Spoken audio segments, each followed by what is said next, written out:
In this video, we're going to demonstrate how I fix this printer. It's an EPSON L120 and it's not picking up my paper. So check natin paano siya inayos.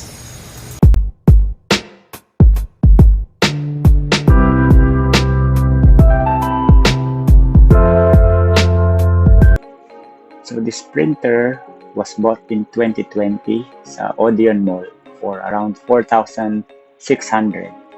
It's an EPSON L120 made for documents. So nasira yung kanyang pickup roller at papalitan natin. I bought spare parts from Shopee. So let's do the unboxing.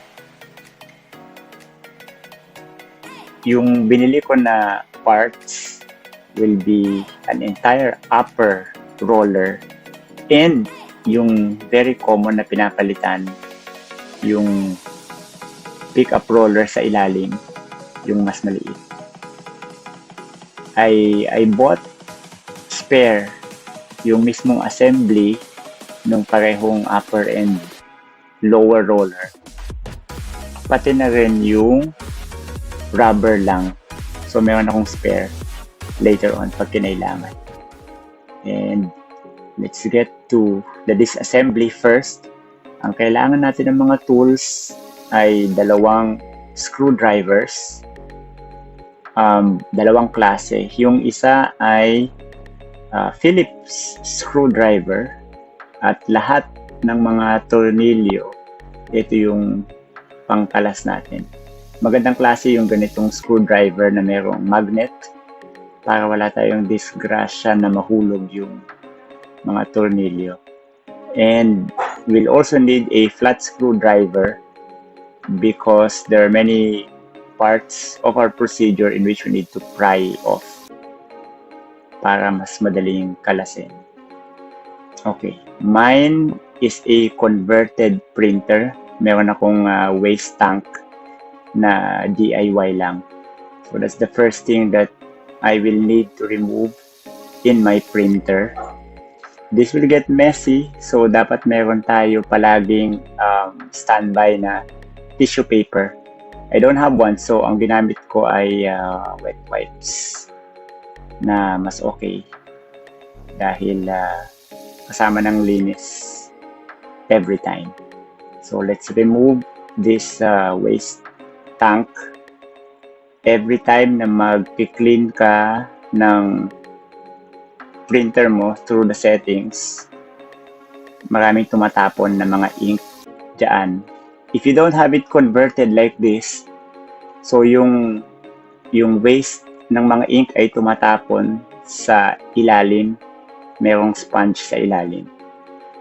So yung sa akin, para mabilisan ang mas madali yung maintenance, typically sa mga nag-printer business, ginagawa nila ng ganitong waste tank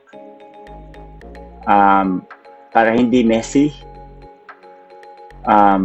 yung kanilang printer. And so let's begin disassembly. The first thing we remove will be yun nga kung saan yung tinatapunan ng ating ink. So yung ilalim na yan, it's a bit tricky. Meron siyang isang tornilyo lang na kailangan tanggalin. There. And then yung pagkalas sa kanya, so pag bago ka lang magkakalas nito, medyo mahihirapan ka. But the trick is, you need to slide to the right. Now we use our flat screwdriver. Kailangan mo siyang slide pa kanan. So pwede mong sundutin lang para mag-slide siya. First time mo gawin yan, medyo mahirap. But second, third time, mas madali mo na siyang maiaangat. So hindi mo siya pwedeng puwersahin lang. And then you will see here my kung saan na natatapon yung ink. Malinis yung sa akin dahil meron akong dedicated na waste tank. So let's put this aside and continue with our disassembly. So the next thing will be, we can immediately go ahead with changing the parts. So, meron dalawang roller yan. Ito yung tinatawag na lower part, no? Yung roller sa ilalim. Ang maintenance dito, yung kanyang rubber ay numinipis. Yun yung gusto natin palitan. So, you will note that there's this spring. Yung sa akin ay na-worn out na. So, ginawan lang ng paraan ito. Nilagyan ng tornilyo. And you will verify that here na hindi na siya yung original na spring. So, you will have to remove that spring. And this is the replacement roller. Pwede namang yung rubber lang ang papalitan. But, I'll try to replace the entire thing. So, we remove this spring first. Ayan. And then, pull. Pull lang. Actually, mas madali yung pag-pull out. Mas mahirap yung pagbalik sa kanya maya-maya. And you will verify that our old and new part as expected, mas makapal yung bago. But mine is really not very much worn out yet.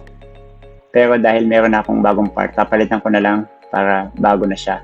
So, ang pag-check nito will be one direction lang ang ikot niya. So, you can verify na hirap kang ikutin sa one direction. Pero sa kabila, may ikot mo siya. If it rotates freely both sides, then palitin na siya. Ibig sabihin na worn out na yung spring sa loob. So, let me put this back. Ito yung mahirap na part kasi bago siya at nasikip. Siyempre, preparasahin ko na lang siya. Ayan, there's no more risk involved here dahil nga dati nang nasira itong printer na to. We're just trying to revive it. And ibalik yung spring. Balik na natin yung spring. And part 1 is done. So we replace the lower roller. Just verifying that it's properly tacked. Okay, and now we proceed with our disassembly. So this video is partly a disassembly video and a replacement. So ang pangalawang tatanggalin natin, or pwede natin tanggalin for disassembly, will be yung kanyang mga ink kung nasa kanan. And for that, there are a total of 4 bolts that we need to remove. So let's check the first 2. Yung first 2, yung nasa itaas, magkaliwat kanan, they are visible. So madali nyo makita. Tanggalin lang natin left and right, and make sure you put your bolts somewhere you will not lose them. Okay. So this is the next part. It gets messy if you're not careful with this. So hindi natin matatanggal itong cover ng ink unless you remove the rubber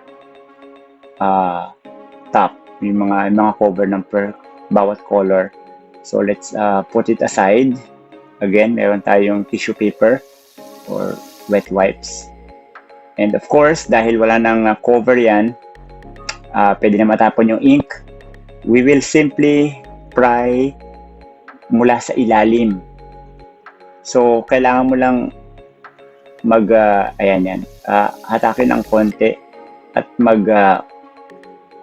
maghanap ng slight opening, and then pwede mo nang gamitin yung flat screw para mag-loose. Nasa bandang ilalim, kaliwat kanan, yung nag-hold doon sa cover na ito. Alright, so we'll put this aside. And more importantly,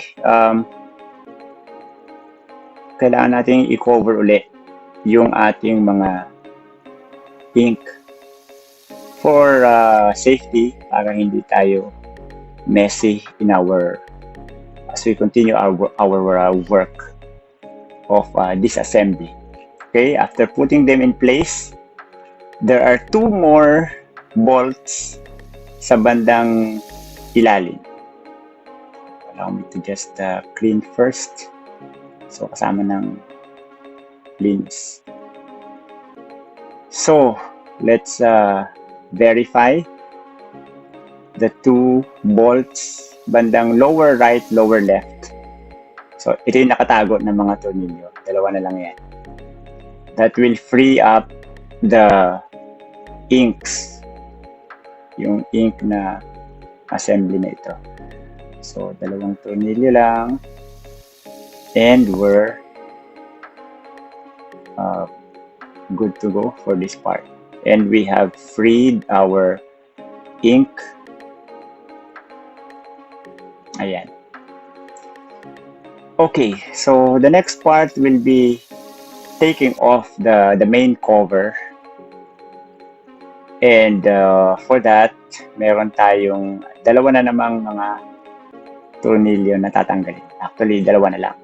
Alright. So, let's see. Kailangan natin ng Phillips screw for these two, which are both visible sa bandang itaas. So, itong nasa kanan, tanggalin lang natin. And then, sa kaliwa, isa pang tornilyo. So, wala nang tornilyo. The cover will be now free. But this is another tricky part. Paanong kakalasin, no? Yung the technique here, dapat actually sabay-sabay yung pag-angat sa kanya. Do not pull it up. So, hanap ka ng puwang uli sa bandang ilalim and use a flat screwdriver to pry open that part. But do not try to open it wide.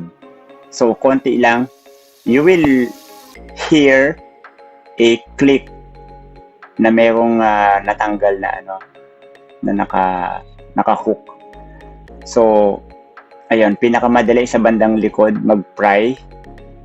And again, once you twist your flat screwdriver, ayan, aangat siya ng konti. Sabay-sabay mo nang iangat yung buong assembly na yan, yung buong cover. And that's the trick. Okay, so yun yung pinakamahirap kalasin when you're starting, when you begin. Kasi nakakatakot magtanggal para masisira siya. But really, you have to just know na meron lang mga nakahook na parts sa ilalim which can be easily addressed by your prying. So, yun yung papalitan natin, yung roller sa gitna.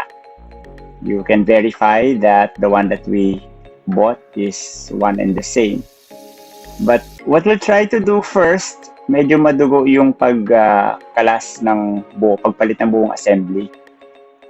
For this one, what we'll try to do is to just replace the rubber of our upper roller. And for that, kailangan mawala muna itong cover nung mismong rubber na iyon. And for you to be able to remove that plastic covering, merong isang tornilyo lang dun mismo sa kabilang side ng plastic cover niya. Okay, this one. Okay, this one. May isang tornilyo lang yan that you can remove with a Phillips screwdriver. So, tanggalin natin yan. And then, the next important thing to note is naka-hook din. Meron tatlong hook.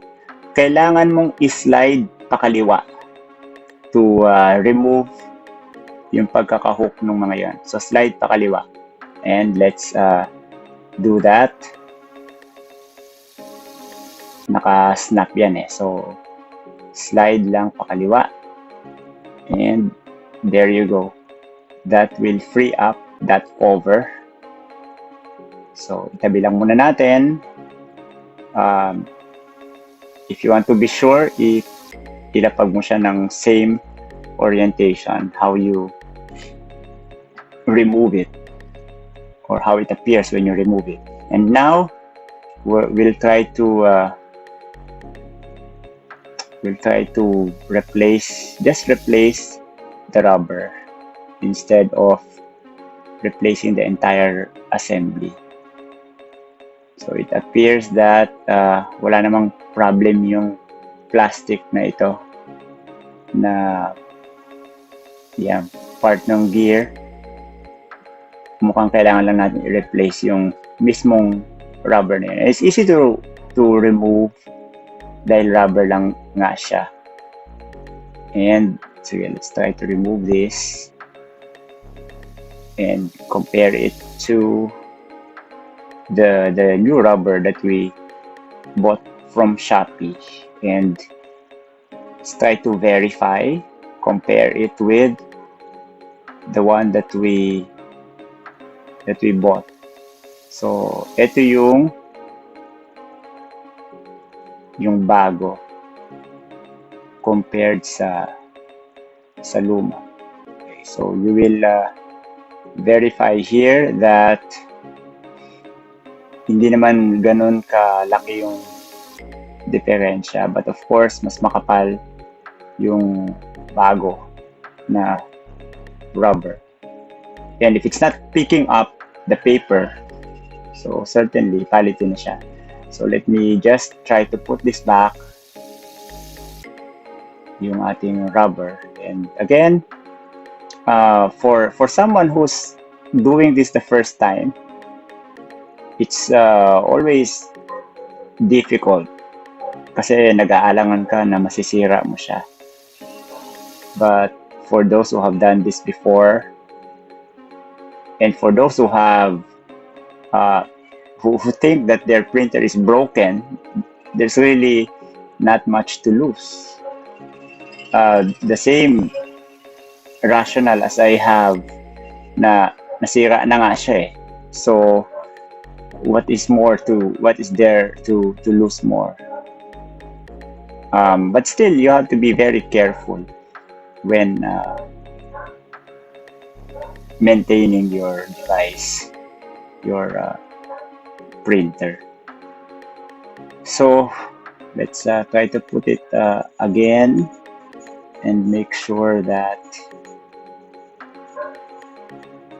it's properly placed.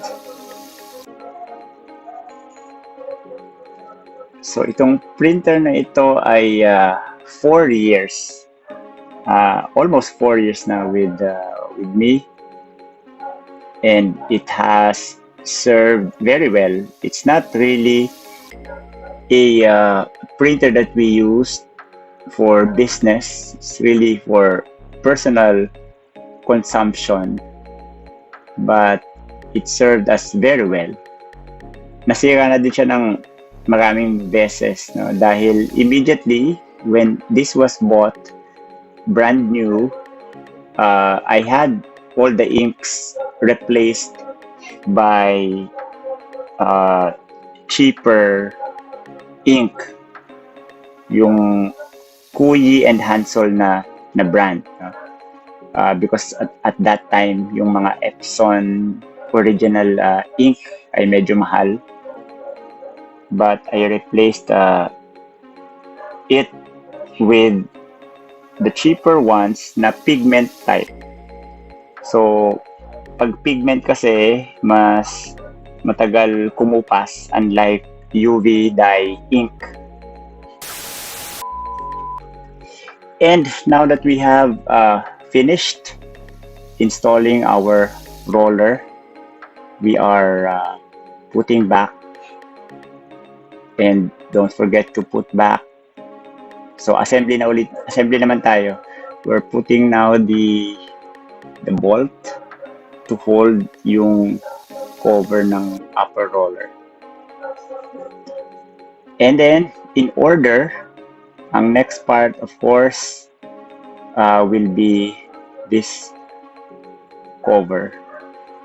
Mine is a bit tricky dahil meron akong waste ink tank, I'll have to insert that that hose dito sa butas na yan para mailagay later yung ating waste tank. Ayun, as I was saying, 4 years, and again, you won't get a printer for photos for a cheap price. Originally, an EPSON L120 is just for documents, but the trick to make it a photo printer will be to use a different driver for it. Kasi kapag driver ng L120 ang ginamit mo, wala siyang option for you to print photo paper. So ang gagamitin ay drivers for EPSON L110. Ayun. And it allowed me to print stickers, A4 photos, and documents. So, ayun. Katulad nung pagkalas nitong upper cover na ito, very challenging din yung pagbalik. So, the guide will be sa bandang likod. You will need to align. Meron dong parang isusuksok na dalawang magkabila, left and right, sa back portion. And of course, in much the same way, kailangan pantay yung pagbaba nitong cover. And that's the really challenging part here. Because also, kasi paikot, maraming tatamaan ng mga parts.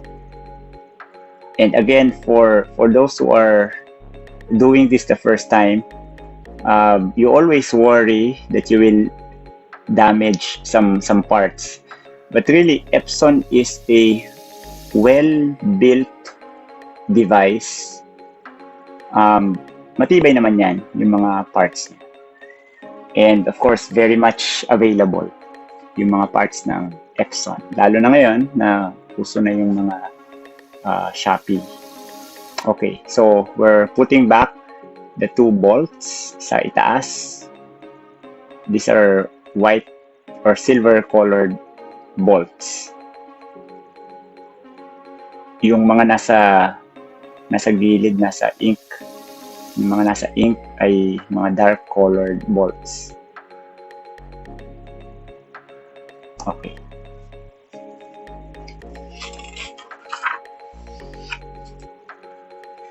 So there, we're done putting it back. This might be the longest video that I made, but I really wanted to show the entire thing. Well, almost the entire thing, and at the same time, this long video gives me an opportunity to explain a lot of things. There are so many YouTube tutorials on how to do these kinds of assembly or disassembly or these tutorials, but I'm always looking for one that gives tips or explains well. Merong makikita ka, pero at times the audio is not very clear. Mahirap intindihan, no? Mahina, or minsan naman ay from India, kaya iba yung language. So I hope that this video will help those who also want to maintain their printer by themselves.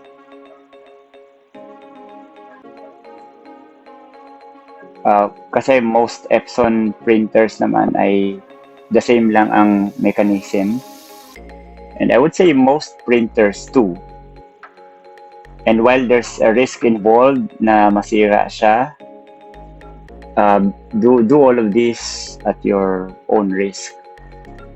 So I said earlier na gagamit ng tissue para maging malinis. Along the way, you try to I try to wipe all the mess as well, so that when I'm done, then the finished product really is more satisfying. So this printer has failed me several times already. I would remember the lower roller being replaced, and there are so many videos about replacement of the lower roller. Yung mga pinapalitan yung spring, but again, if you have extra, you buy the entire assembly to save you the trouble of having to do those things. But again, kapag ano na ito, kumbaga personal repair, you can do whatever you want, no? So one of the solutions that I had here will be yung mga springs niya. Sometimes they don't work because the springs are worn out.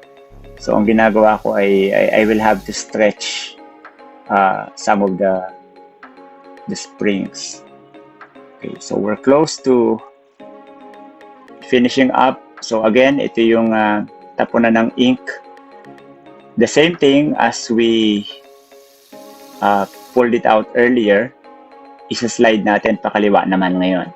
So first, you insert, and then you will need to slide going to the left kasi hindi mo may papasok yung tornilyo. Kailangan pumantay yung sa tornilyo. There you go. And then you will verify na makikita mo na yung butas where you can put the bolt.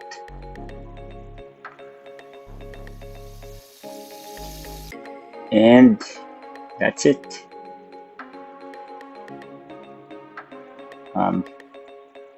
Finally, those two bolts sa may ink area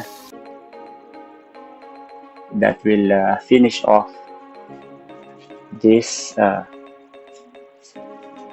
disassembly and assembly of an L120. There you go. So just verify that all bolts are tightened just enough, and we're done. We can test it out. Of course, bago natin ibinalik, na-test na natin yan. And you will have to do that as well. And in fact, in this video, in the actual thing that I did, I had to remove the entire upper roller assembly and put it back. No? So I was trying out how to solve the pickup problem. So let me just put back this waste ink tank. Ayan. So as I was saying, I had to experiment how to fix this, but gumana na siya, no? Typically, kapag hindi nagpi-pick up, it's really either the lower or the upper roller that are worn out. It's very tricky to fix the rollers kasi may involved na gear, and you will have to be always careful with the gear when you're disassembling and putting it back, you have to make sure that it's aligned. Kasi kapag na-involve na yung software, yung kanyang chip, wala na tayong magagawa doon. So everything mechanical is really easy to address. Pero kapag may involved na computer or yung chip niya, wala na tayong magagawa doon. This one is a successful job. And right now, the printer is back to normal and is already able to print again. So, eto na siya. Yung pickup ay gumagana na ulit. And that's it. If you like this video, please subscribe and share. I'll try to make more meaningful videos for you on DIY.